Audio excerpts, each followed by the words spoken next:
साम दाम दंड भेद सब आना चाहिए एक जंग को जीतने के लिए, ये चाणक्य जी ने कहा था। लिटरली बोलूं, अगर आपको एवरेज से टॉपर बनना है तो आपको स्मार्टनेस पे ध्यान देना पड़ेगा। एक ऐसा श्री हिंदू हंसराज का स्टूडेंट को ले लो या फिर कोई एक छोटा सा एक कॉलेज नीचे किसी स्टूडेंट को ले लो, नॉलेज सेम रहेगा, सबका नॉलेज बराबर रहेगा, लेकिन स्मार्टनेस में ऐसा श्री हिंदू हंसराज ये सारे टॉप कॉलेज के स्टूडेंट्स जीत जाते हैं, गेम बाजी मार लेते हैं। तो भैया आपको स्मार्ट गेम पे ज्यादा फोकस करना है। अगर आप 70% नॉलेज लेके गए और 30% स्मार्टनेस को एकदम शार्पन कर लेना, आपका एसआरसीसी कहीं नहीं किया। देखो भाई, आप लोगों में यहां पे 90% प्लस स्कोर करने का टारगेट लेके चल रहा हूं। अगर आप लोग एवरेज स्टूडेंट हो, मेरे ऑडियंस तो आप लोग है नहीं, कोई स्मार्ट स्टूडेंट देख रहा है जो लास्ट मोमेंट में भी अच्छा कर सकता है, वो ये वीडियो कंटिन्यू देखे। तो भैया सबसे पहला चीज तो एक रूल नंबर 1, आप लोग अगर 170 आउट ऑफ 250 इतना स्कोर कर रहे हो तब तो जाके तुक्का स्ट्रेटेजी लग सकता है आपको। पर आप लोग अगर 170 से कम ला रहे हो score,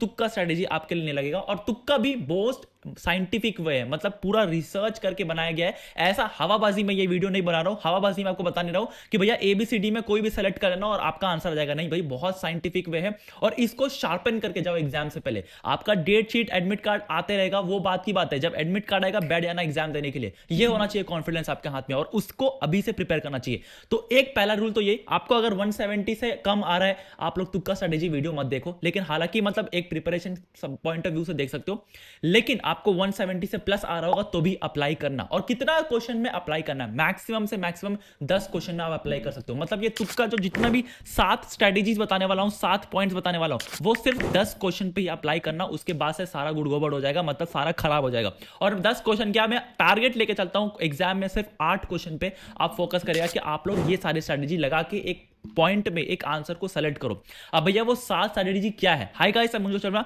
graduate from Shriram college of commerce, Delhi university. काफी लोगों से मैंने बात किया है, जब सारे लोग सीयूटी दिए हैं उनसे बात किया, साथ साथ जो लोग अच्छा कॉलेज पे प्लेस हो चुके हैं, उसके साथ साथ जब मैंने ग्रेजुएशन किया है तो मैं बिजनेस एनालिस्ट एट पेटीएम बनाऊं और उसके बाद मैं सीनियर एसोसिएट एट डेलॉइट हूं। तो ये सारी चीज बताने का ये मतलब है कि आपके लिए काफी सारी वीडियोस आएगी फ्यूचर में, पूरा वीडियो आपको पूरा बनाऊंगा जहां पर गाइड करूंगा कॉलेज में एडमिशन तक के लिए। दूसरा, स्किल्स कहां से सीखना चाहिए। आज के टाइम पे कॉलेज के बाद स्किल्स आता है, स्किल्स कौन सीखना चाहिए, कहां सीखना चाहिए, इंटर्नशिप कहां से करो, बिग 4 का वैकेंसी आएगा तब मैं बताऊंगा। सीए कर रहे हो तो ये चैनल सब्सक्राइब कर दो यार, आप लोग के लिए सारा चीज लेके आने वाला हूं, चैनल को सब्सक्राइब कर दो। स्टार्ट करते हैं इस वीडियो को।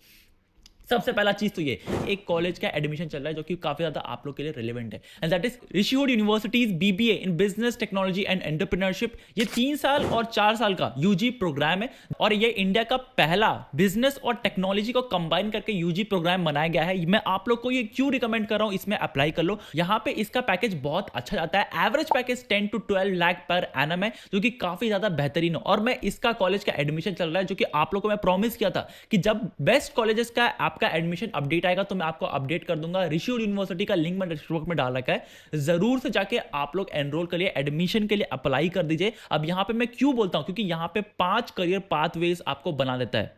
अब देखो, ऋषिवुड यूनिवर्सिटी में अगर आप एडमिशन लेते हो, सबसे पहले तो आपको जो टॉप कंपनीज में जो काम कर रहे हैं, बीसीजी, मैकेंजी, ये सारे कंपनीज में, वो आपको मेंटर करेंगे। दूसरा चीज, ये 5 करियर पाथवेज आप लोग बना सकते हो। एंटरप्रेन्योरशिप में जा सकते हो, आप लोग फाइनेंस में जा सकते हो, अपना बिजनेस एंड टेक कर सकते हो, आप लोग पब्लिक पॉलिसी में जा सकते हो, मार्केटिंग मैनेजर बन सकते हो। काफी ज्यादा आपको हेल्प करता है। इनका एक इन्वेस्टमेंट फंड भी है जो कि आप लोग यूटिलाइज कर सकते हो। साथ साथ आप लोग इनका मेकर्स फंड भी है जो कि आप लोग यूज कर सकते हो अपना स्टार्टअप के लिए। इनका रिसर्च के लिए भी एक सेपरेट फंड बनाया गया है और इन्वेस्टमेंट के लिए इनके लिए अलग से फंड बनाया गया है। साथ ही साथ आप लोग ग्लोबल बिजनेस ट्रैक्स में भी जा सकते हो, वर्ल्ड का इंसाइट्स ले सकते हो, जैसे कि सिलिकॉन वैली, लंदन, ये सिंगापुर, ये सारे सिटीज में जा सकते हो।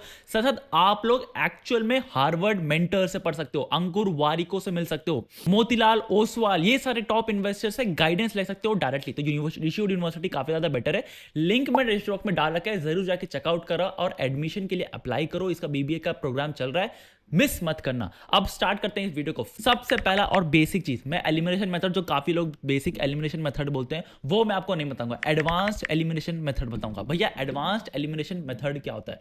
देखो, आपको पास एक क्वेश्चन आएगा। अब देखो, एक तो पहले एलिमिनेशन, ये जंप करने से पहले ना आपको एक बेसलाइन बता दूं, किस तरीके से आप लोग बेसलाइन बताओगे। और स्टार्टिंग में कहा ना कि आप सिर्फ 8 क्वेश्चन पे ही तुक्का लगाओ, वो मैं एंड ऑफ द वीडियो बता दूंगा कि सिर्फ 8 नंबर ही क्यों बोल रहा हूं, उसके ज्यादा और उससे कम क्यों नहीं बोल रहा हूं, वो भी एंड ऑफ द वीडियो बता दूंगा।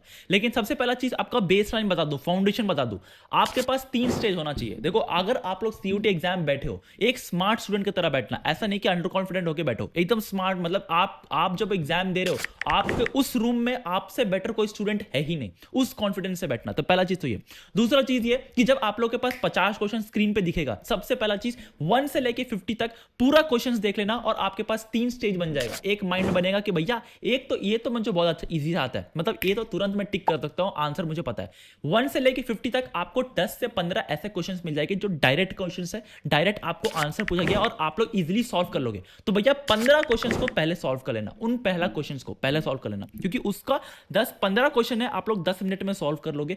5 मिनट यहां बच जाता है। देखो भाई 60 मिनट है और 50 क्वेश्चन सॉल्व करना है, हर एक मिनट काउंट करता है और काफी ज्यादा काउंट करता है, जो स्टेज 3 बताने वाला हूं। पहला ये हो गया, 10 मिनट, आप 10 क्वेश्चन सॉल्व कर लिए 15 मिनट में। आप लोग 10 मिनट में सॉल्व कर लिए 15 क्वेश्चन। उसके बाद आता है दूसरा स्टेज, जो आपको लगता है भैया इसमें थोड़ा कैलकुलेशंस लगेगा, इसमें मुझे मेहनत लगेगा। इसके बाद आप लोग चालू करो उसको सॉल्व करना। उसमें भी 2-3 क्वेश्चंस ऐसे रहेगी जो आप लोग अटक जाओगे, और यहां से स्टेज 3 चालू होता है, तुक्का स्ट्रेटेजी साथ साथ आपका स्मार्टनेस स्ट्रेटेजी। अब भैया देखो यहां से आपको मैं स्ट्रेटेजी बताने वाला हूं, 7 मोस्ट इंपोर्टेंट स्ट्रेटेजीज, जहां आपको तुक्का भी लगा के आप लोग का स्मार्ट गेम खेल के नॉलेज को ब्लेंड करके आप लोग कर सकते हो। सबसे पहला स्ट्रेटेजी आता है एडवांस एलिमिनेशन मेथड। अब देखो भैया एडवांस एलिमिनेशन मेथड क्या होता है। आपके पास 4 ऑप्शन देगा, आपके पास प्रोबेबिलिटी कितना है सही होने का, 0.25, गलत होने का कितना है 0.75। अब भैया अगर आप लोग एक एलिमिनेट करते हो, एक ऑप्शन एलिमिनेट कर देते हो, तो यहां पे आप लोग का प्रोबेबिलिटी 0.5 बढ़ जाएगा।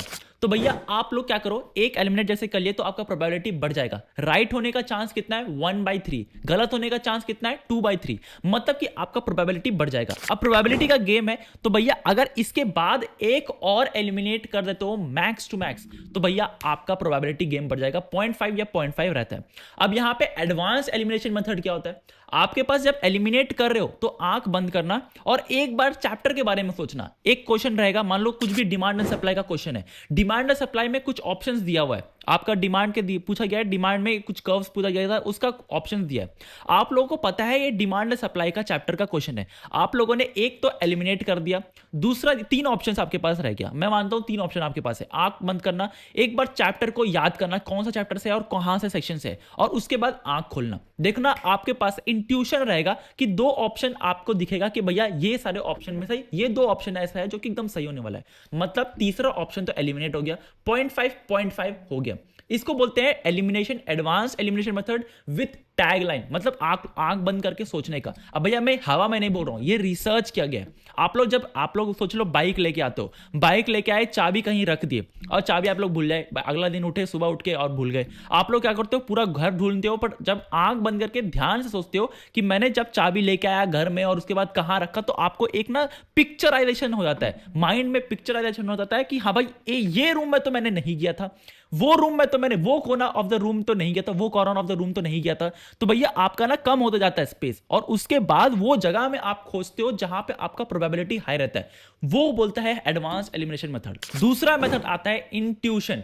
देखो भाई ये इंट्यूशन का गेम आप लोग काफी ध्यान से सुनना जो मैं कहना चाहता हूं। आप लोग जब बहुत बार देखोगे, आप लोग क्लास 12 का भी 10th का भी एग्जाम दिए होगे, जब आपका पहला इंट्यूशन आता है ना, मतलब जैसे आप क्वेश्चन पढ़ते हो और उसका ऑप्शन पढ़ते हो ना, तुरंत आप लोग सही आंसर टिक करते हो, लेकिन थोड़ा सा माइंड करते हो, थोड़ा सा दिमाग लगाने लग जाते हो, थोड़ा सा और उसमें पुट करते हो, और राइट आंसर टिक होने के बाद इरेजर से रब करके उसके बाद आप गलत पे जाते हो। तो भैया ये फर्स्ट इंस्टिंक्ट जो आता है ना, उसको मारना मत। ऐसा क्वेश्चंस काफी सारे आएगी जिसमें आप लोग ना पहला ऑप्शन देखते हुए आपको लगेगा कि भैया ये राइट आंसर है, ये राइट आंसर है, और उसके बाद दिमाग लगाने लगोगे और उसके बाद कंफ्यूज हो जाओगे। एग्जामिनर चाहता है, ये एग्जामिनर माइंड के साथ खेलता है। तो भैया ये आप लोग फर्स्ट इंट्यूशन को ना पहला प्रायोरिटी देना। अगर आप कंफ्यूज हो रहे हो, go with the first intuition. Next option आता है, दैट इज इंट्यूशन का एक एडवांस्ड वर्जन, ऑप्शन लिंकिंग। अब भैया ऑप्शन लिंकिंग क्या होता है, अब देखो 4 ऑप्शन दिया रहेगा, जैसे कि 4 ऑप्शन में एक तो 2 रहेगा, एक 3 रहेगा, एक -2 रहेगा और एक 10 रहेगा। अब भैया देखो 2 -2 काफी ज्यादा सिमिलर है। एग्जामिनर चाहती है कि 2 और -2 में आप लोग कंफ्यूज हो, तो भैया 10 और 3 का प्रोबेबिलिटी एकदम कम हो जाता है। मतलब क्या बोलते हैं ना, उसको 0.1 बोल दो या 0.01 बोल दो, वो प्रोबेबिलिटी रहता है कि आंसर नहीं होगा। लेकिन आंसर किस में रहेगा? 2 और -2 में। अब आपका इंट्यूशन, जब आप क्वेश्चन पढ़ोगे तो आपको ऑटोमेटिकली समझ आ जाएगा कि इसका आंसर जो है -2 तो नहीं रहने वाला है, तो मतलब बचा 2, द आंसर इज 2 ही रहेगा। देख लेना ये करके, और इसको ना आप लोग प्रैक्टिस करो, अभी से प्रैक्टिस करो। जब मॉक सॉल्व कर रहे हो ना, प्रैक्टिस करना चालू करो इसी का करने का। अब नेक्स्ट जो पॉइंट है वो काफी ज्यादा वेल रिसर्च्ड है, काफी ज्यादा डेटा पे काम किया गया है। जब कोई एग्जामिनर प्रिपेयर करता है ना आपका paper, all of the above और नन ऑफ द अबव, ये दो ऐसा ऑप्शन है जहां पे 90% स्टूडेंट्स गलत करके आते हैं, क्योंकि ऑल ऑफ द अबव में 90% चांस है कि वो सही आंसर है, और नन ऑफ द अबव में 10% चांस है कि वो सही आंसर है। तो भैया अगर आपका ऑप्शन दिख रहा है जिसमें ऑल ऑफ द अबव लिखा हुआ है, 90% चांस है कि भैया वो राइट आंसर होगा। या आपका ऑप्शन में नन ऑफ द अबव है तो 90% चांस है कि वो गलत होगा। तो आप लोग एक पूरा दिमाग में बना के चलना कि भैया नन ऑफ द अबव और ऑल ऑफ द अबव में आपको डिस्टिंक्ट रहना है, कि उसमें बहुत ज्यादा चांसेस आप लोग ले सकते हो। नेक्स्ट जो स्ट्रेटजी आता है ना, वो काफी ज्यादा प्रैक्टिकल पेपर्स के लिए अप्लाई होता है, जैसे कि मैथ्स हो गया या फिर अकाउंट्स हो गया, और वो स्ट्रेटजी का नाम है सॉल्व करो। भैया आप लोग बोले कि भैया ये क्या बात हुआ, सॉल्व तो करना मुझे पता ही है, मैं क्या एक्स्ट्रा बता रहा हूं। इसमें एक स्ट्रेटजी है। अब देखो मैथ्स का पेपर उठा लेते हैं, आपको यहां पे 4 ऑप्शन दिया जाएगा। अब एक सब्जेक्ट, एक चैप्टर उठा लेता हूं, डेरिवेटिव और इंटीग्रल्स। डेरिवेटिव और इंटीग्रेशन में काफी लोगों को दिक्कत आता है, तो यही सब्जेक्ट, यही चैप्टर उठा लेता हूं। इंटीग्रेशन आपको नहीं आता, डेरिवेटिव आपको काफी ज्यादा अच्छा तरीका से आता है, डेरिवेटिव मान लो कि अच्छा तरीका से आता है। 4 ऑप्शन है, ABCD पूछा गया इंटीग्रेशन, तो भैया आप ना डेरिवेटिव लगा के आओ। डेरिवेटिव किस तरीके से लगाओगे? ऑप्शंस में डेरिवेटिव लगाओ, उस ऑप्शन को पुट कर दो क्वेश्चन में। मतलब कि आप लोग के पास 4 ऑप्शन है, आपको पूछा गया है x का इंटीग्रेशन क्या होगा। अब ऑप्शंस में ना काफी सारे ऑप्शंस रहेगी, अब उसमें से एक ऑप्शन रहेगा x²/2। आप लोग डेरिवेटिव जब करोगे तो 2x/2 रहेगा, 2 कर जाएगा, x रहेगा। तो भैया आपको नीचे में सारा सॉल्व करना है, ऑप्शंस को ही सॉल्व कर दो। अब उसका एक advance version ratio and proportion में ले लो।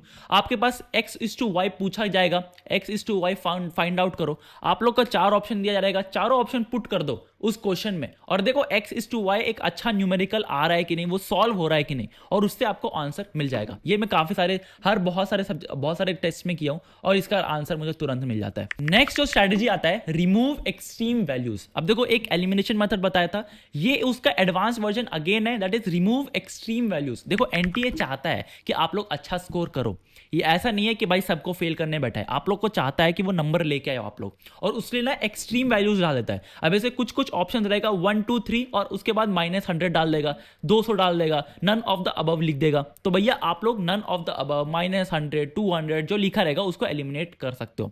एक्सट्रीम वैल्यूज कभी भी आंसर नहीं आता है, ये आपका काफी ज्यादा क्या बोलता हूँ रिसर्च किया गया। अब एक और आता है काफी ज्यादा वाइल्ड, काफी ज्यादा आप लोगों का मतलब क्या बोलते हैं ना सोचने का दृष्टिकोण, दैट इज B और C। मतलब देखो अब आप लोग एग्जामिनर पॉइंट ऑफ व्यू से सोचो, जब आप लोग पेपर सेट करोगे अपना छोटा भाई या छोटी बहन के लिए, तो आप लोग 4 ऑप्शन दे रहे होगे, ABCD। तो A तो आप लोग पहला ऑप्शन ना क्या करोगे, A तो नहीं दूंगा, B और C में ऑप्शन सही रहेगा, उसके बाद D रहेगा। और ये रिसर्च करके ये प्रूव किया गया है कि मैक्सिमम चांस 90% चांस, बोल रहा हूं 90%, B और C में दोनों में से कोई एक ही आंसर राइट होता है। तो भैया अगर आप लोग को लग रहा है B और C में, या B और D में, A और C में, तो भैया C सही आंसर हो सकता है, B सही आंसर हो सकता है, 90% चांस यही है। Last but not the least, मैं आपको अपना सीक्रेट बता रहा हूं, एक बोनस पॉइंट दे रहा हूं जो कभी नहीं बताया, और काफी लोग ना यही फॉलो करते हैं। बोनस दे रहा हूं, ध्यान से सुनना।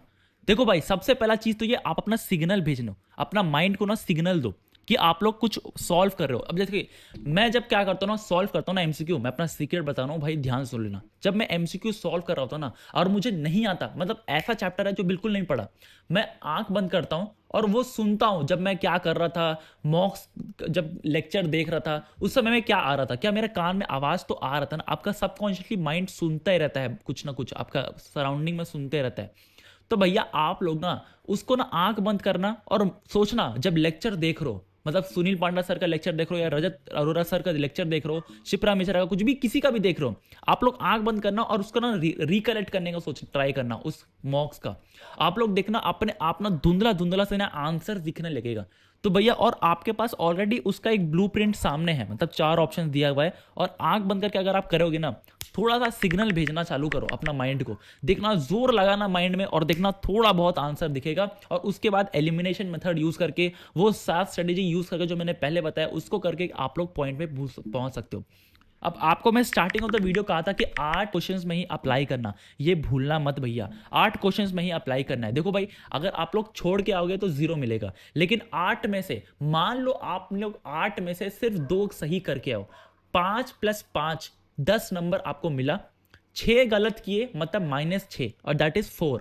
ऐसे करके अगर आप लोग किए तो आपका पॉजिटिव नंबर रह सकता है, मतलब पॉजिटिव आपका रिजल्ट आ सकता है। लेकिन अगर आप छोड़ के आओ तो 0 रहेगा, कोई फायदा ही नहीं। लेकिन अगर आप लोगों ने एक ऐसा कैलकुलेशन बैठा दिया जहां पे भाई 150 आ रहा है मुझे नंबर, देखो मैं स्टार्टिंग ऑफ द वीडियो भी कहा हूँ, एंड ऑफ द वीडियो भी कर रहा हूँ, वो लोग तुक्का स्ट्रेटेजी फॉलो करो जो कॉन्फिडेंट हो, जो लोगों ने पढ़ाई किया है, पूरा गो थ्रू किया है एनसीईआरटी वर्ड बाय वर्ड, तब आप लोग को काम आएगा ये तुक्का। और मॉक्स सॉल्व कियो, आज के टाइम पे पूरा मॉक्स पे बैठ जाओ, जितना मॉक्स सॉल्व करोगे ना, आपका हाथ जितना बार लिखेगा पेपर में, वो माइंड में स्टोर होते रहेगा, और उसके बाद ही एलिमिनेट कर पाओगे, अपना माइंड लिंक कर पाओगे, सिग्नल्स दे पाओगे, एडवांस एलिमिनेट कर पाओगे। ये सारा चीज़ उसको उसी सारे मॉक्स और अब आपका गो थ्रू करने पे ही बैठा है। तो भैया अगर आपका 170 से नीचे आ रहा, तुक्का मत लगाना भैया, और 8 क्वेश्चन से ज़्यादा मत लगाना क्वेश्चंस, 8 क्वेश्चन से ज़्यादा तुक्का मत लगाना भैया, मैं लिटरली बोल रहा हूँ। अगर 8 क्वेश्चन ज़्यादा लगाए, आपका नेगेटिव में चल जाएगा और आपका कोई फायदा नहीं रहेगा। तो आज के लिए बस इतना ही, काफ़ी सारी वीडियोज़ आएगी, काफ़ी ज़्यादा वीडियोज़ आने वाला है, आपको पूरा गाइड करने वाला हूँ दिल्ली यूनिवर्सिटी का एडमिशन प्रोसेस में, ऐसा हाथ पकड़ के लेके जाऊँगा, सीरियसली बोल रहा हूँ। उसके बाद स्किल्स पे आएगा वीडियो, सीए पे आएगा, स्किल्स, इंटर्नशिप्स, सारी चीज़ इसी चैनल में आने वाली है। चैनल को सब्सक्राइब कर लेगा। मिलते हैं अगले वीडियो में, तक के लिए बाय, मिलते हैं अगले वीडियो में।